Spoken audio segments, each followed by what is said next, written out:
আসসালামু আলাইকুম গাইস, তোমরা সবাই কেমন আছো? আলহামদুলিল্লাহ আমিও ভালো আছি। আশা করছি তোমরাও ভালো আছো। তো আজকে সকাল থেকে এই ব্লগটা আমি শুরু করলাম, অনেক সকাল থেকে। তো সকালবেলা হঠাৎ ঘুমটা ভেঙে গেলে তো জানলাটা খুলে দেখছি এত একটা ঠান্ডা হাওয়া আসছিল আর আকাশটা এত ভালো লাগছিল, মানে সত্যি খুব ভালো লাগছিল। তো বেশ আমার ভালো লাগছিল। তো তারপর আম্মু ডাক দিল। আম্মু চানাচুর বিস্কিট এনেছিল, মাইমা করে দিয়েছিল। তো আম্মুদের সবার খাওয়া হয়ে গেছে, মাইমাদেরও খাওয়া হয়ে গেছে। তো তারপর আমাদের নিয়ে আসলো, যেহেতু আমি একটু দেরি করে ঘুম থেকে উঠেছিলাম ওই জন্য। তারপর আমি আর ভাই চা খেয়ে নিলাম। আমি এখান থেকে চা তুলে নিয়েছি, তো বিস্কিট দিয়ে চাটা খাচ্ছিলাম। সকাল সকাল চানাচুরটা আমার অতটা একটা পছন্দ না, বিস্কিটটাই চা দিয়ে আমার ভালো লাগে। তো ভাবলাম একটুখানি নেই। তো এইভাবে আমি চাটা খাওয়া দাওয়া করছিলাম। আর সকালটা এত ভালো কাটলো, তোমাদেরকে আমি কি করে বোঝাবো, সকালটা এত ভালো কাটলো। তো চানাচুরটা আমি একটুখানি বলছি, চানাচুরটা খেয়ে দেখি কেমন। চানাচুরটা বেশ মিষ্টি ছিল। তো মিষ্টি চানাচুর আমার একদমই ভালো লাগে না, একটু ঝাল ঝাল হলে ভালো হতো, কি আর করা যাবে। তো আমি ওটা দিয়েই চা দিয়ে খাচ্ছিলাম, এইভাবেই চা খাচ্ছিলাম। আর আম্মুর সাথে বলছিলাম, আম্মু চাটা খেয়ে কিন্তু বাইরে যাব। আম্মু বলে যাস খানি। তো তারপর এইভাবেই খাওয়া দাওয়া হয়ে গেছে। হয়ে যাওয়ার পরে দেখো, চলো তোমাদের সাথেই যাই একসঙ্গে। তো এবার বাইরে চলে এসেছি। বাইরেটা অনেকটাই সকাল ছিল, তো আলাদাই একটা ঠান্ডা বাতাস, আর কি যে ভালো লাগছিল, মানে বলার কথা না। তো আমি এখানে বেশ কিছুক্ষণ, আমি আর ভাই বাইরে এসেছিলাম, বেশ কিছুক্ষণ দাঁড়ালাম, একটু হাঁটাহাঁটি করলাম। তারপর বড় মাইমা ডাকলো। তো বড় মাইমা এখানে এসে নারকেল পিঠা করেছিল আর করেছিল পরোটা ঘুগনি। আর সবাই মিলে একসঙ্গে বসে এই খেতে যে কী ভালো লাগে, সবাই সবার সাথে কথা বলা, এইভাবেই আমি খাওয়া দাওয়া করে নিচ্ছিলাম। তো ঘুগনিটা তোমাদেরকে আর দেখানো হয়নি। তারপর আমি ছাদে চলে এসেছি।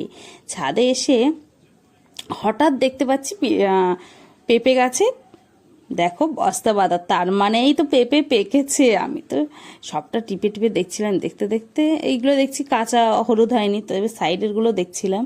সাইডেরটা দেখতে দেখতে দেখছি হালকা হলুদ হয়েছে, যেই হাত দিয়েছি দেখছি পাকা। তো আমি পেরে নিলাম। আর পাকা পেঁপে খেতে কার না ভালো লাগে, তাই না? আমি এরকম ঘুরিয়ে ঘুরিয়ে দেখছিলাম, কালারটা এত ভালো। তারপর দেখছি পেঁপেটা খেয়ে বসে আছে। আগে জানলে পারতামই না। কি একটা অবস্থা, এত খারাপ লাগছিল বলার কথা না, কি আর করা যাবে। তো তারপর এই ড্রাগন গাছটা দেখো কত সুন্দর ছড়িয়েছে আর ফলও ধরেছে। তারপর দেখো এখানেও একটা কাঁচা ফল আছে, ফুল এসছে, বিষয়টা বেশ ভালো। দেখো আমার কাছে এত আনন্দ হচ্ছিল। আর সব থেকে আনন্দ কেন হচ্ছিল জানো? কারণ এই গাছটা আমি আমার বোনকে দিয়েছিলাম। আমারই এটা গাছ, কিন্তু আমি আমার বোনকে দিয়েছিলাম। দেখছি পাকা ফল হয়েছে, তার সঙ্গে কাঁচা ফল আছে, আবার ফুল এসছে, ভীষণই আনন্দ হচ্ছিল, খুবই ভালো লাগছিল। তো তারপর এইভাবেই দেখলাম, এই গাছটা যেহেতু বোনকে দিয়েছি আমি, এইভাবেই তারপর এই ছাদে চলে আসলাম। চলে আসার পর অনেকগুলো লেবু দেখছিলাম, যে আমি ভাবছিলাম পাকা কি কাঁচা হবে বুঝতে পারছিলাম না। তো তারপর ভিতরের দিকে দেখছি লেবুটা না বেশ হলুদ হয়েছে। তো ভাই দেখো, ভাইকে বললাম, ভাই পেরে দিল।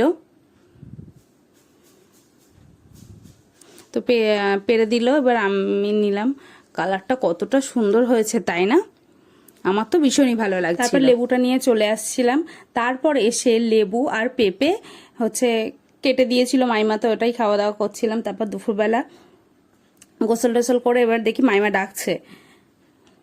তো সবাই তো বসে গেছিল, আমার যেতে একটু দেরি হয়েছিল, তো আমি আবার বসে পড়লাম। মাইমা, মামা, নানু, নানিমা, বোন, ভাই, আমার ভাই, তারপর আম্মু, সবাই মিলে একসঙ্গে বসে দুপুরবেলা লাঞ্চটা করছিলাম। আর দুপুরবেলার লাঞ্চে কি হয়েছিল জানো? বিরিয়ানি হয়েছিল। আর বিরিয়ানি তো আমাদের সবার পছন্দ, ভাই বোনদের সবারই পছন্দ। বিরিয়ানি হলে আর কোনো কথাই না। তো আমি একটু ডিমটা খাচ্ছিলাম, দেখো। তো এইভাবেই আমি দুপুরবেলা লাঞ্চ করছিলাম। আর বোন বলছে তাড়াতাড়ি খাও, চলো যাবে। আমি বলছি হ্যাঁ। আমি মাথাটা একটু নাড়লাম। তারপর এইভাবে আমরা দুপুরবেলা খাওয়া দাওয়া করছিলাম। ভীষণই আনন্দ হচ্ছিল, সবাই মিলে একসাথে খাওয়া দাওয়া। মামা বাড়ি একটা মজাই আলাদা, নানুর বাড়ির একটা মজাই আলাদা। তো তারপর আমি খাওয়া দাওয়া হয়ে গেলে তারপর আমি দেখো চলে এসেছি। চলে এসে আমি হাতটা ধুয়ে নিচ্ছি। তারপর হচ্ছে বোতলে দেখছি হচ্ছে পানি শেষ। তো তারপর মাইমার এখান থেকে আমি পানি ভরতে আসলাম। তারপর ভরা হয়ে যাওয়ার পর আমি আবার নিয়ে চলে আসছি, নিয়ে আবার আম্মুকে দিয়ে দেব। তো তারপর আমি ওপরে চলে এসেছি, আমি ভাই বোন তারপর ভাই সবাই মিলে ওপরে চলে এসেছি। ওপরে এসে হঠাৎ বোনের সাথে কথা ছিল যে আমরা প্রত্যেকবার যেরকম বাগানে যাই তো ওখানেই যাব। তো তারপর আর ভালো লাগছিল না, আর দুপুর ছিল, বিকাল হয়নি। তো আমরা আর ওখানে যাইনি, এখানে বসেই ভাই বোনদের সাথে আড্ডা দিচ্ছিলাম। আর অনেক দিন পরে যেহেতু দেখা, কত গল্প, কতই না, বেশ বেশ একটা আনন্দ হচ্ছিল সবাই মিলে একসাথে। এই মুহূর্তগুলো তো সারা জীবন মনে থাকবে। তো এইভাবেই তারপর হঠাৎ এখানে দাঁড়িয়েছিলাম, বেশ একটা হাওয়া বাতাস হচ্ছিল, আকাশটাও বেশ ভালো লাগছিল, আর রৌদ্রে পানিটা ঝলমল ঝলমল করছিল। তো তারপর এখানেই অনেকক্ষণ বসে বসে আমরা ভাই বোন একসাথে কথাবার্তা বলছিলাম। তো তারপর বাইরে চলে এসছি। বাইরে চলে আসার পর বিকালবেলা হঠাৎ দেখছি একটা সাপ, আবার সাপের না আবার পাও আছে। আমি তখন কি একটা সাপ বলছিল আমার মনে নেই, শুধু পানির ভিতরে ঢুকে যাচ্ছে আবার বেরাচ্ছে, এরকম করছিল। তো এটা দেখার পরে তারপর হচ্ছে আম্মু বলল যে পেয়ারা পাড়ার কথা। যেই পরিমাণে পেয়ারা হয়েছে, তারপর আরও কত পেয়ারা যে নিচে পড়ে আছে বলার কথা না, মানে এত পড়ে নষ্ট হচ্ছে। বর্ষাকালের পেয়ারা তো অত তো মানে মিষ্টি হয় না। তো তারপর আমার একটা পাড়া হয়ে গেছে, দেখো একদম সাদা মতো হয়ে গেছে, মচমচে পেয়ারা। তো আমি আম্মুকে দিলাম। তারপর আরও কয়েকটা আমি পেরে নেবো এখান থেকে। দেখো আরও কয়েকটা আমি এখান থেকে পেরে নেবো সবার জন্য, যেহেতু বিকালবেলা সবাই একসাথে দাঁড়িয়ে এখানে পেয়ারা খাবো, ওই জন্য সবার জন্যই পেরে নিচ্ছিলাম। তো এইভাবেই কয়েকটা পেয়ারা আমি পেরে নিলাম। দেখো আমার পেয়ারাটাও সবাইকে দিয়ে দিয়েছি, দেওয়ার পর আমার পেয়ারাটাও পেরে নিলাম। নিয়ে এবার আমি চলে আসছি এই জায়গাটা দাঁড়িয়ে, আমরা গোল হয়ে সবাই সবার সাথে গল্প করছিলাম। আর এই জায়গাটা ভীষণ পরিমাণে বাতাস হচ্ছিল, দেখো ভীষণ পরিমাণে বাতাস হচ্ছিল, বেশ ভালো লাগছিল। আর ফুচকা ওয়ালার জন্য অনেকক্ষণ দাঁড়িয়েছিলাম যে কখন আসবে। অনেকক্ষণ দাঁড়িয়ে লাস্টে আমরা পেয়ারা পাড়তে শুরু করলাম, আসছে না বলে। তো তারপর পেয়ারা টেয়ারা খাচ্ছিলাম। তারপর সবাই বলছিল হয়তো আসবে না। তো এইভাবেই অনেকক্ষণ আমি দাঁড়িয়েছিলাম, আমরা সবাই দাঁড়িয়েছিলাম, তারপর পেয়ারাও খাচ্ছিলাম। তো আমার ভিডিও যদি ভালো লাগে অবশ্যই সাবস্ক্রাইব করবে, লাইক করবে, কমেন্ট করবে, শেয়ার করবে। তো দেখো এই শালতিটা আছে, আমি এখন খেয়াল করলাম যে শালতিটা আছে। আগেরবার এসে এই শালতিতে কি কত চেপেছিলাম বলার কথা না, খুব আনন্দ হচ্ছিল। আর এবার যেহেতু প্রচুর পরিমাণে পানি, তো সবাই বারণ করছিল শালতিতে চাপার জন্য। তো আমার ভিডিও যদি ভালো লাগে অবশ্যই কমেন্টে জানাবে, নেক্সট ভিডিও দেখা হবে।